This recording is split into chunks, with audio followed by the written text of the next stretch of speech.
Today I'll be reviewing the most divisive book in the world, particularly among those who have never actually read it. No, I'm not talking about the Bible. I'm talking about something even longer and preachier.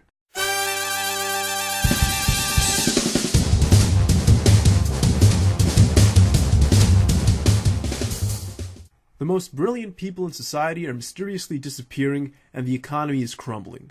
Dagny Taggart, a talented railroad executive, is struggling to keep her business on track against the incompetence of her brother, the corruption of the government, and the disappearance of her allies elsewhere in the business world. She's out to solve the mystery behind these disappearances, and along the way, builds the greatest reverse harem ever. You know how it's usually male authors who are associated with cramming sexual wish fulfillment into their novels? Well, here, Ayn Rand proves that women aren't above it either. One of the curious things about this novel is that all of the most intelligent characters are also physically the sexiest characters. This is unfortunately the first of many ways in which Atlas Shrugged is not an accurate portrayal of the real world. Another thing is that just about everyone in this book is a caricature.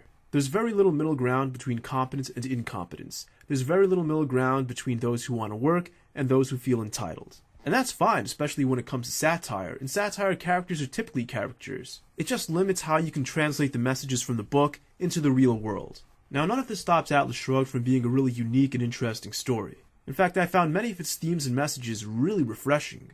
My biggest problem with the book has nothing to do with the messages or the themes or anything like that. The problem is that it is way too long. Let me put this into context with some of the other audiobooks I've been listening to recently. And Then There Were None had only 5 CDs. A typical audiobook in the Dresden Files had 15 CDs. 1Q84 has 38 CDs.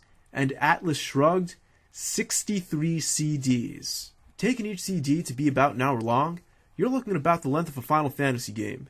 The craziest example of this is, spoiler, John Galt's speech at the end. In the written text, it is described as being 3 hours long. In the audiobook, with the narrator speaking at a normal pace, it actually did take 3 hours. It's absurd, and this is why I'm one of the few people who actually likes the movies better. Sure, they may have had terrible acting and terrible production values, but at least they were digestible. The movies also took some flack for being preachy, and yes, they were, but it was toned down significantly from the novel. It's just a lot easier to get away with being preachy in a novel. At the end of the day, though, it's a cool story, and if you're just satisfied to know what happens, it's perfectly fine to watch the movies. If you really want to get into the philosophy, that's the only reason you'd want to read the book. You know, this is sounding a lot like my review of Umineko.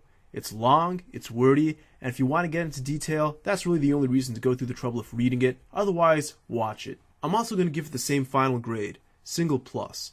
It's the same grade I give all kinds of stories that have some really cool ideas, but are just too long for their own good. Finally, before ending this review, I want to get into 2 misconceptions about this book. First of all, a lot of people seem to think it's about the rich versus the poor. That's really not the conflict in the story at all. It's about the rich screwing over the other rich.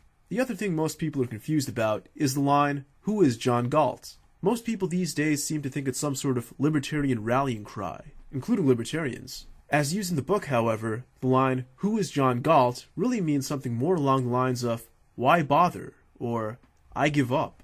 It's the farthest thing from a rallying cry. It's a cry of hopelessness. No wonder libertarians use it.